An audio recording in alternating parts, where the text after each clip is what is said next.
Welcome to our channel. If you haven't subscribed yet, subscribe and activate the notification bell so you don't miss any of our spooky stories. Santa Marta was one of those towns where time seemed to have stopped. The cobblestone streets, the old houses with wooden verandas, and the large cemetery on the hill formed the heart of this place forgotten by progress. The locals kept their traditions alive, especially on the eve of the Day of the Dead, when everyone gathered to celebrate and remember their loved ones. I am Gabriel, born and raised here.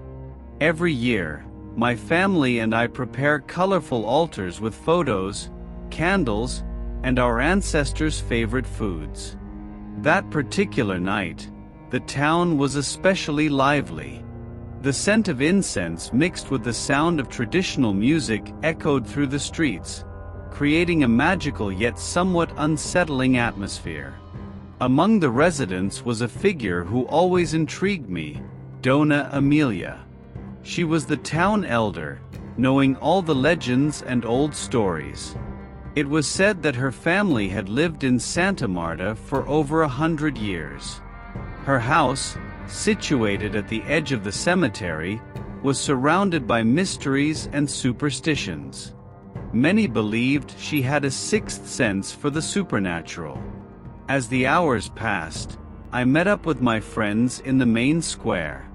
There were Joaquim, the town police officer, always skeptical with a sarcastic smile, Father Miguel, who struggled with his own inner demons, and Clara, the doctor who had returned from a big city, bringing with her a modern and skeptical mindset. The night was just beginning, and we all felt that something different was in the air. Midnight approached, and according to tradition, we all walked to the cemetery to light candles and pray. The path was illuminated by paper lanterns, casting dancing shadows on the walls of the houses. Children laughed and ran ahead, while the elderly walked slowly, murmuring prayers and memories. It was then that I noticed something strange. A cold breeze that didn't fit the mild autumn night. A sudden silence fell over the crowd, as if time itself had stopped. I looked towards the cemetery and saw a figure moving among the graves. At first, I thought it was my imagination playing tricks. After all, it was dark, and shadows could deceive. But I wasn't mistaken. The figure moved erratically, almost as if it were lost. Fear began to grow inside me, but I decided to approach for a better look. As I got closer, I noticed that it wasn't an ordinary person. Its clothes were torn, its skin pale as the full moon. When the figure turned, I could see its hollow, lifeless eyes. The shock paralyzed me for a moment. This couldn't be real. It couldn't be. But it was. The dead had risen, and I was the first witness to something that would change our lives forever. That night, after seeing that macabre figure in the cemetery, I ran back to the square, where everyone was still celebrating. The sound of laughter and music seemed distant, muffled by the terror growing in my chest. I found Joaquim first, leaning against a post, watching the scene with his ever-watchful eyes. Joaquim, you need to come with me. Now, I said, trying not to sound completely terrified. He frowned, but upon seeing my face, he realized something was really wrong. Without asking questions, he followed me down the path to the cemetery. We arrived quickly, and the figure I had seen earlier was still there, wandering among the graves, now accompanied by other undead rising from the ground. Oh my God, Joaquim murmured, pulling his gun from its holster. But I knew bullets wouldn't solve this. We need help. We need to warn everyone. We returned to the square, and panic began to spread as we recounted what we had seen. Clara, the doctor, tried to rationalize the situation, suggesting there might be a logical explanation, perhaps some illness or a type of collective hallucination. But when we brought more people to the cemetery, all doubts were dispelled. The dead were indeed rising from their graves. Dona Emilia then appeared, moving with surprising agility for her age. Her eyes were filled with dark wisdom, as if she knew what was happening. This is the work of something very old and very evil," as she said, her voice trembling with the gravity of the situation. "A something that was awakened tonight." As she spoke, people began to panic. Some ran to their homes, locking doors and windows, while others gathered in groups, trying to devise a plan. Father Miguel suggested everyone take refuge in the church, believing that this sacred place might offer some protection. As the night wore on, the dead became more numerous and more aggressive. They were not just lifeless bodies, there was a dark, malevolent intelligence guiding them. I saw a man I knew well, a neighbor who had passed away last year, now a monster thirsting for life. It was then that Dona Emilia gathered us in her house, bringing forth an old dusty book with yellowed pages. She explained that there was an ancient legend about the land where the cemetery was built. A curse that, once awakened, could only be stopped with a specific ritual. We need courage and determination," as she said, looking at each of us. Because this night will not be easy. Many of us will not survive. But if we do nothing, the entire town will be destroyed." At that moment, I felt the weight of the city's fate on our shoulders. We were alone against a malevolent force we didn't fully understand, but we knew we had to fight. And so, we prepared for the most terrifying battle of our lives. The sun had completely disappeared, and darkness took over Santa Marta. The paper lanterns' lights flickered faintly, casting long and sinister shadows on the walls of the houses.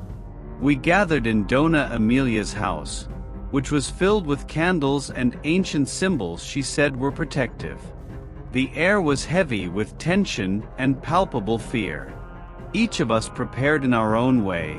Joaquim cleaned his gun, knowing that bullets would be useless. Clara prepared a first aid kit, her scientific mind trying to find a rational way to deal with the irrational. Father Miguel prayed quietly, murmuring words in Latin, while I watched out the window, waiting for the inevitable. Then, the sound came. A low, growing moan that turned into a chorus of wails and scratching at the door. The undead had arrived. I felt the fear pulse through my veins, but there was no time for hesitation. Mrs. Emilia gathered us in the center of the room, where she had drawn a protective circle on the floor with white chalk. Stay inside the circle and don't leave, no matter what happens, as she commanded with frightening firmness.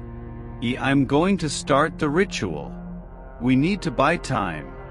The scratching turned into pounding, and the door began to give way.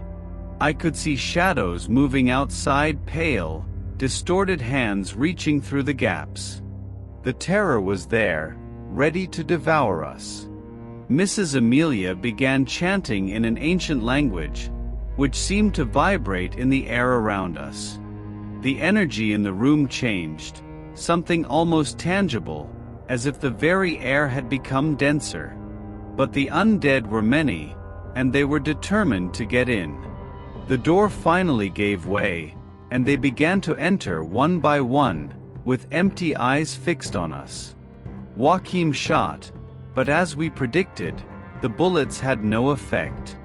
They continued advancing, relentless. Mrs. Emilia's chanting was the only thing that seemed to maintain a thin barrier between us and the chaos. Clara, trying to stay calm, began using a knife to cut strips of cloth and wrap them around bottles of alcohol, creating makeshift Molotov cocktails. When one of the undead came too close, she lit one of the strips and threw the bottle, causing the creature to recoil in flames. But it wouldn't be enough to stop the horde. Father Miguel, in a moment of desperation, raised his crucifix and began reciting prayers aloud, his faith being tested in ways he had never imagined. The undead hesitated, as if something within them recognized the sanctity of the object, but only for a moment. Then something extraordinary happened. Mrs. Amelia's protective circle began to glow with a pale blue light, and the undead stopped, as if an invisible barrier prevented them from advancing. They scratched at the air, trying to pass through, but to no avail. Mrs. Amelia's chant reached a crescendo, and for a brief moment, I had hope. But the night was far from over. Although we had managed to temporarily halt the undead's advance, we knew it was only the beginning. The real battle was yet to come, and we had to figure out a way to end it once and for all. After that terrifying night, we knew we needed to understand the origin of this evil to combat it. The town was in a state of growing panic, and we were the only hope. We gathered again at Mrs. Amelia's house, which seemed to have become our makeshift headquarters. There is an ancient legend about this land, Mrs. Amelia began, her eyes shining in the candlelight.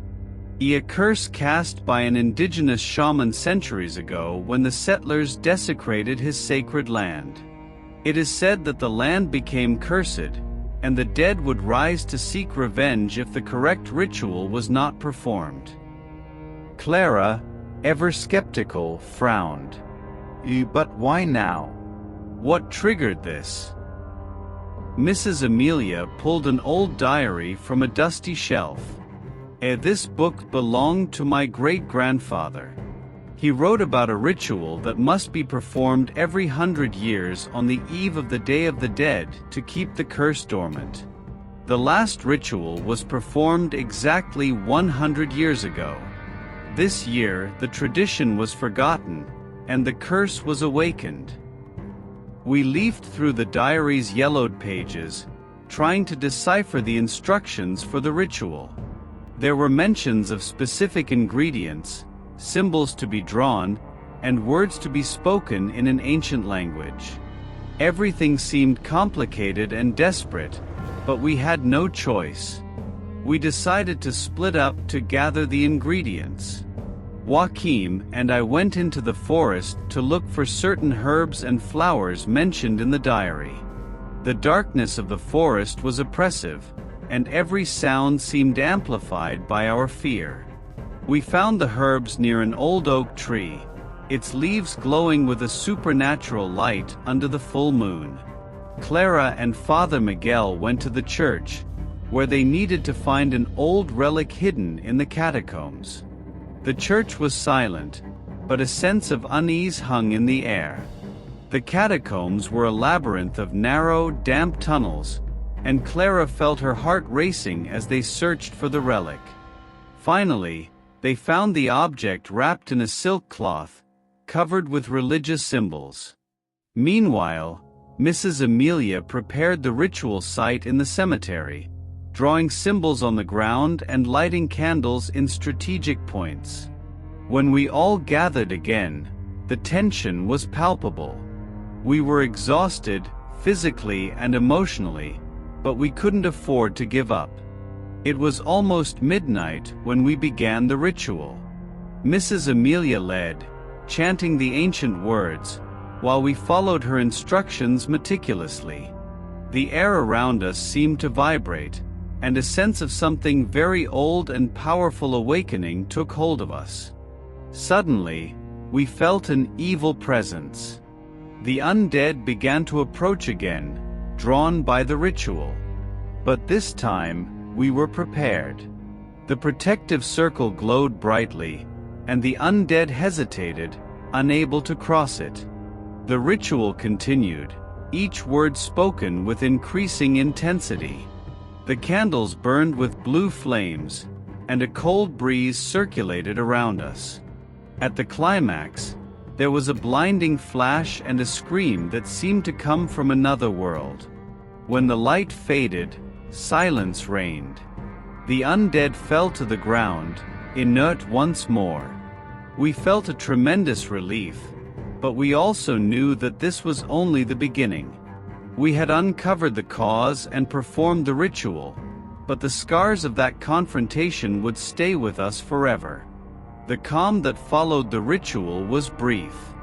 Although we had temporarily halted the rise of the undead, we knew the curse would not be easily subdued.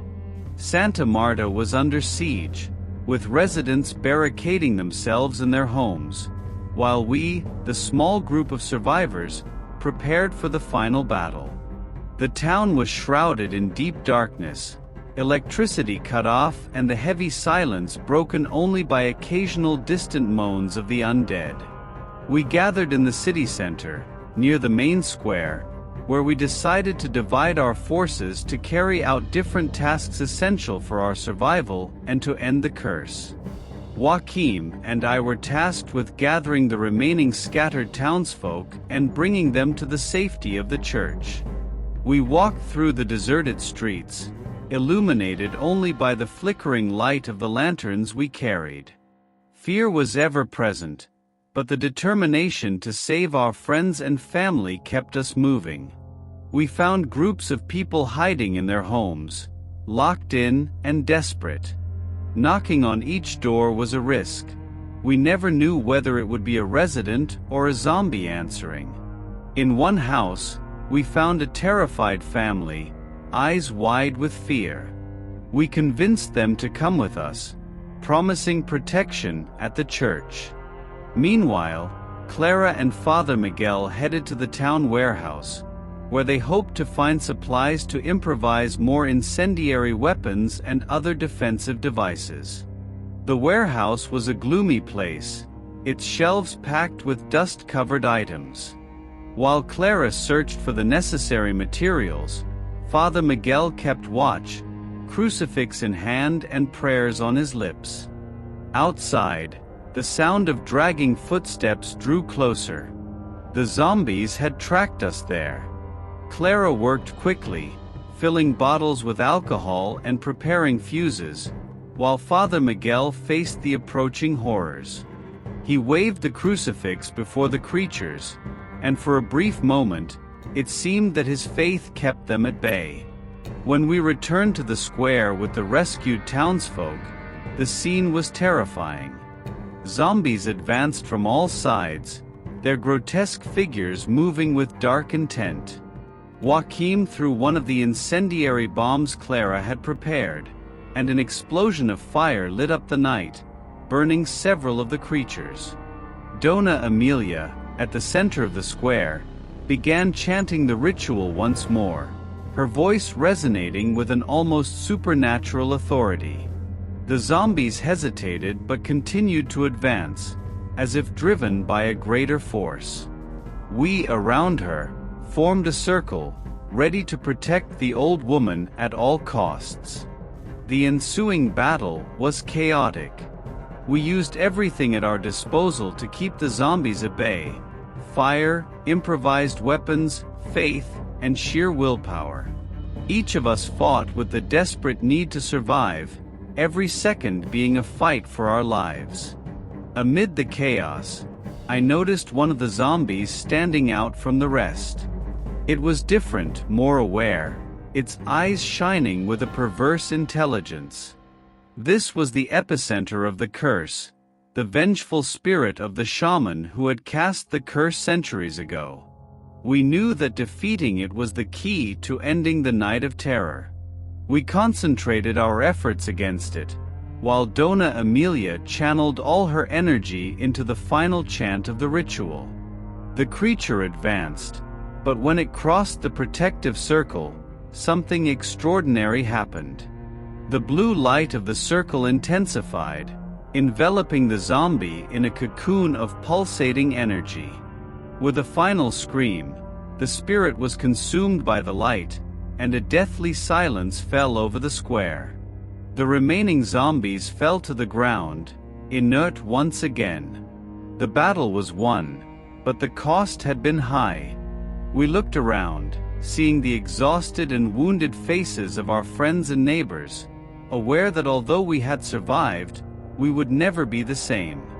The city of Santa Marta, once peaceful and forgotten by time, had faced the longest and darkest night in its history.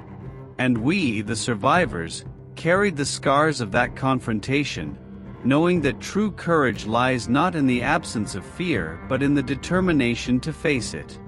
The square was shrouded in a surreal silence, broken only by the distant groans of the fallen zombies. Each of us was exhausted, our bodies and minds worn out by the frantic battle. We felt the relief of having survived, but we knew that the fight was not entirely over. The presence of the curse still lingered over us, like a persistent shadow. Dona Amelia, with her trembling but resolute voice, instructed us to gather all the zombie bodies into a circle in the center of the square. We need to complete the ritual, end it once and for all, as she said, her eyes reflecting the faint light of the candles scattered on the ground.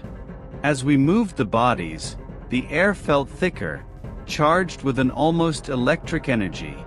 We could sense the presence of the shaman spirit still lurking, weakened but not completely defeated. The task was arduous and painful, each body reminding us of the lost lives and the horror we had faced. Finally, with all the bodies arranged in a circle, Dona Amelia began the final chant. The ancient words reverberated through the air, creating a hypnotic rhythm that seemed to envelop everything around us. The candles began to burn with an intense blue flame, and a cold breeze swept through the square, as if time itself was stopping to witness the climax of the ritual. Then something unexpected happened. One of the bodies rose, moved by a final dark willpower. It was the shaman spirit, taking on a tangible form, its face twisted with hatred and vengeance. With a guttural scream, it charged toward Dona Amelia, determined to prevent the ritual's completion. Everything seemed to move in slow motion. Joaquim tried to fire, but his hands trembled from exhaustion.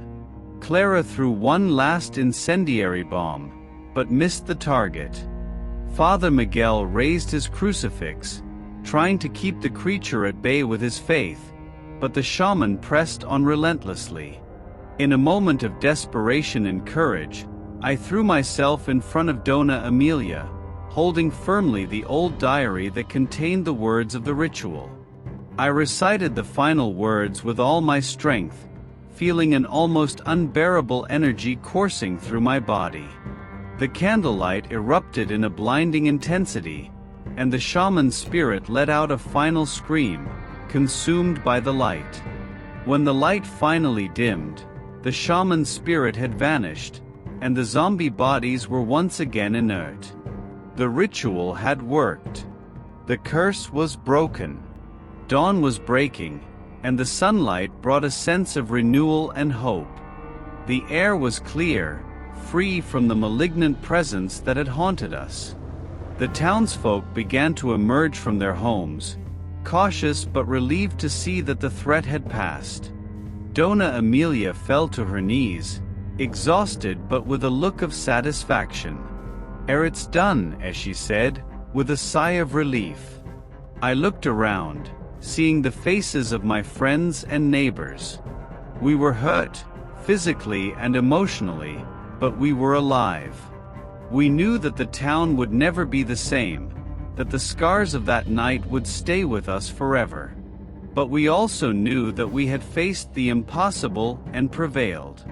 Santa Marta was saved, and over time, the town would begin to heal. The traditions would continue, but now with a renewed respect for the power of the past and the secrets it holds. And we, the survivors, would carry the memory of that night, reminding everyone that true strength comes from the courage to face our greatest fears and fight together, even in the darkest hours.